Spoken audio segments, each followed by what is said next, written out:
Hi, I'm Charlie Mato-Toyela with Blue Bear Flutes. You can find our website, bluebearflutes.com, as well as our Instagram, which is Blue Bear Flutes. And currently TikTok, Twitter sometimes, but probably not, and Facebook, and especially, like, say, Instagram. Check that one out for sure if you haven't been there yet. Our website's probably what led you here. This is information on how Blue Bear Flutes ships, and I won't say that it's necessarily the way that everybody should ship.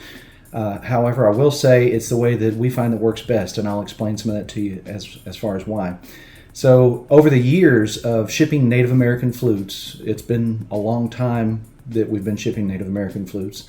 Over the years, we've developed some processes and some considerations, both for the environment and otherwise. Now, for any of you who are for the environment and think everything needs to be green, that's your side. And for those of you who think those guys are crazy, that's your side. I try to be somewhere right in the middle if I can help it. But I'll explain my reasons why, and maybe it'll help both of you. I believe it probably will. So to start with, I want to give you a comparison contrast between what some customers believe should be and what some things are. So I've got a couple of packages here with me to give you a little demonstration. This is a box with some flutes in it that a customer sent to me who wants to have them repaired. It's a repair job. Real simple, easy stuff. I don't get repair jobs often, but I do once in a while. Sometimes they're other flute makers' flutes. Sometimes they're my flutes that somebody may have destroyed or bumped or dog chewed up or whatever. It could be anything. I have done repairs for museum pieces and for people's ceremonial items, I would say, and that's something I've done. And of course, some of those I do and some I don't charge fees for. But I've done a lot of repairs on a lot of things. I've got some skills with my hands. This package, the thing I wanted to show you, it's made from recycled boxes, which is great. Unless, of course, it's only got my name on it, so maybe it's not a recycled box and this is just the way he does things. In either case, the box wasn't taped together. If you notice, I can actually just pull these two boxes apart like that. There's a piece of tape here that holds the box to its own, but it doesn't hold this box to this box. So this is how it was shipped to me, and then there's a bunch of bubble wrap. Bubble wrap is something that a lot of people, especially customers, believe is magic, and that bubble wrap will protect everything. And I think it's because of product placement, and it's too old in my life, but if there's any young people here watching right now, if you can make a product that has multiple purposes that you can teach people to play with, they will fall in love with it and believe it's magic. And so bubble wrap on these flutes here would have protected them from anything. Of course, except for the end of this box flying out and the flutes going inside of the shipping business somewhere, and then they're gone. It would protect them to their next arrival or destination. So that's one thing I like to do, is make sure my boxes are sealed well. Unfortunately, we can't seal them too well because different government branches and different countries even have to put little snoopers in there to check and see if there's this, that, or the other. And I'm not going to say what the things they're looking for are because, honestly, I don't really know. I can assume that they're like this, that, or the other, but I have my doubts. Anyway, so that's one thing I would not do, is ship a box that's not sealed where it can come out and do that. That's just crazy. Also, I don't particularly care for bubble wrap. Now, this next box, I know what was in this box when it shipped out. This box weighs about, I'm guessing, around 9 ounces. It's very light. So this box here has a flute in it, probably similar to the one in this. It feels like this one's a little heavier. But this box here has a flute in it that I sent to a customer that she decided she wanted to upgrade to a more fancy flute. Because it needed to match her taste. But anyway, this flute here was sent back to me from a person who was very meticulous in shipping. I will tell you why I don't ship a little tiny flute this big around and this long inside of a box that you could ship a computer in. Basically, it's what the people on the green side would call a footprint. It's what people on the opposite side would call a waste of money. And for me, I consider it a waste of resources. That's why I don't do that. There is a fine line in between what something needs for its protection and what the shipping service will insure against. And growing up, I was always one of the people who hated the idea, here's a note from the customer, always hated the idea that everything amounted to ones and zeros and that I was just a number. Wow, this sucker is really taped good.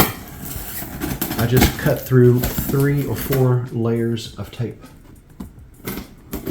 I mean, I actually have to run usually you can pop a package open, but I actually have to run the blade down the tape to open it. It's very good. Very well taped. This box will be great for shipping Christmas presents in a couple of years.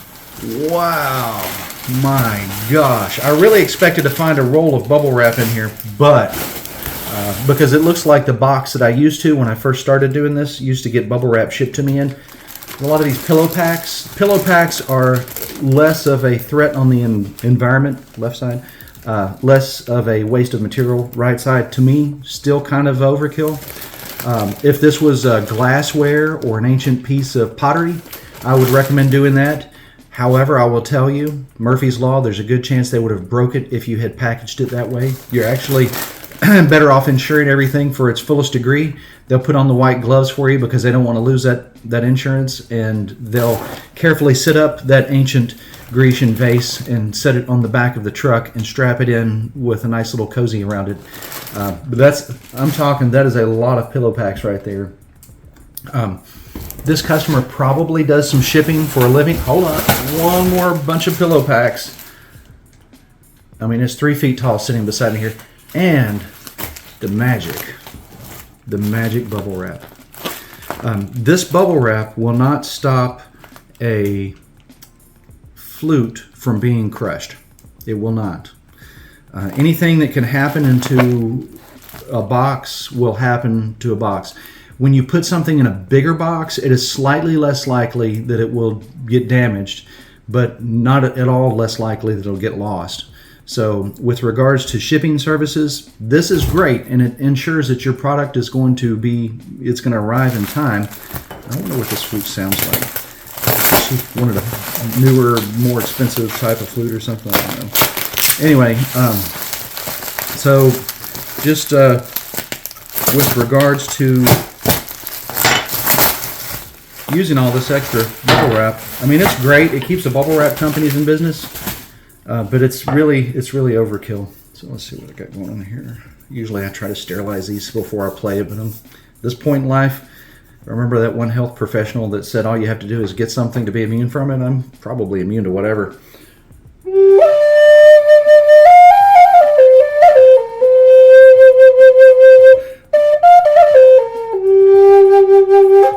It sounds good. It sounds a little airy, like something's not tied down tight, or maybe something may have changed with the flute during the process, but I'll check it out and make sure it's good before I do anything else with it.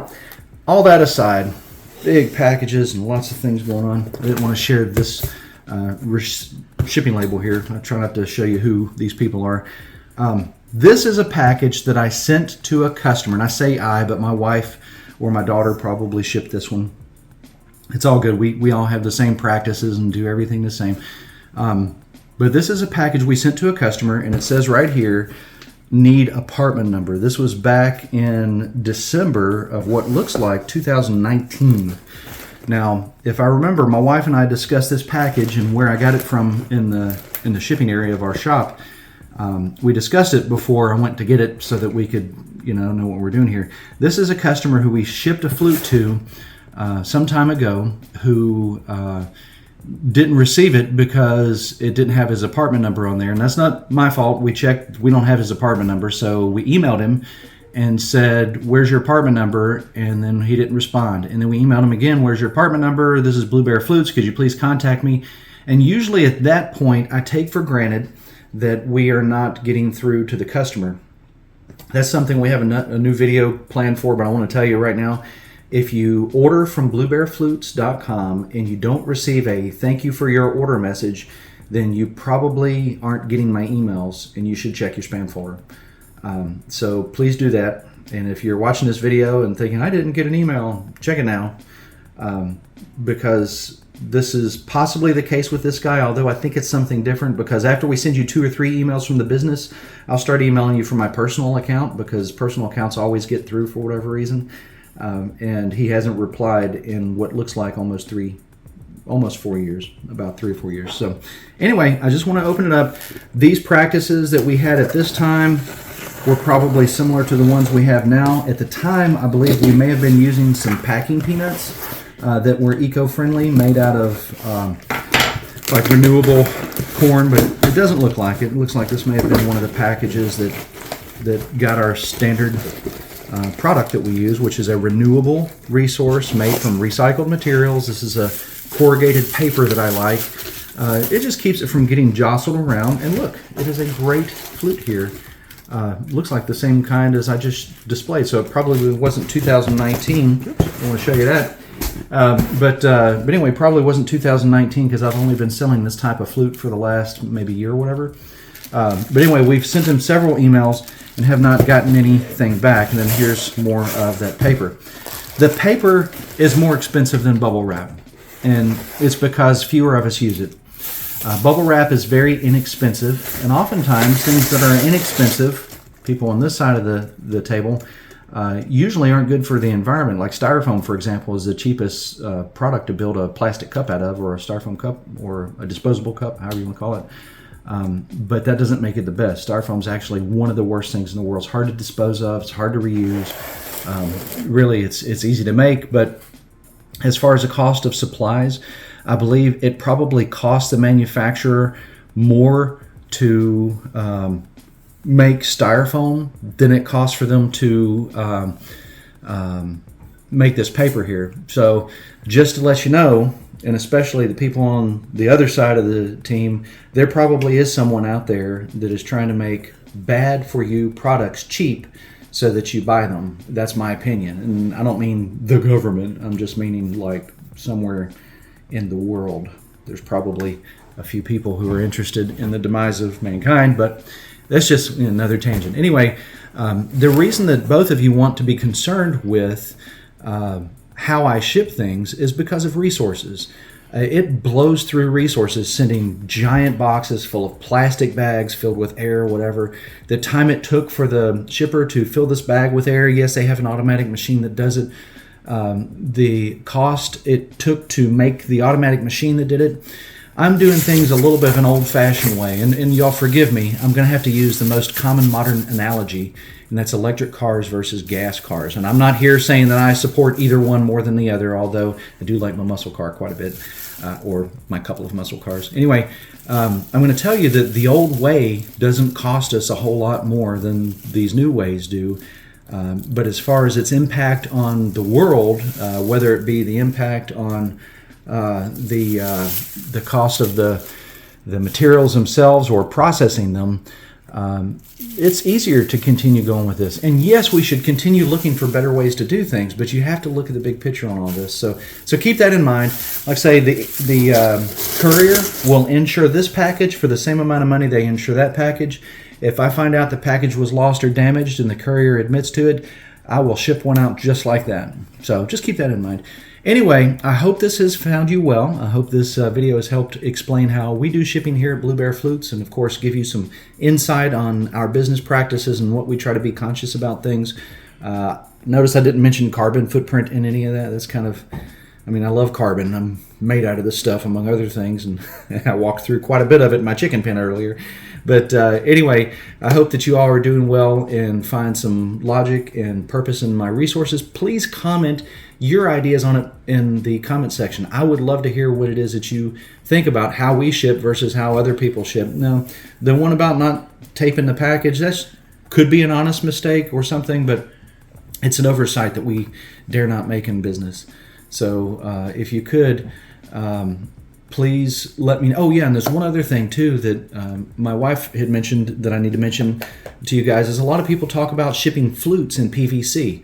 Now that might sound like a great idea, but look, this box here, I'm guessing as a shipper, this box probably costed my customer about $25 to ship to me. That's about a third of the cost of the flute.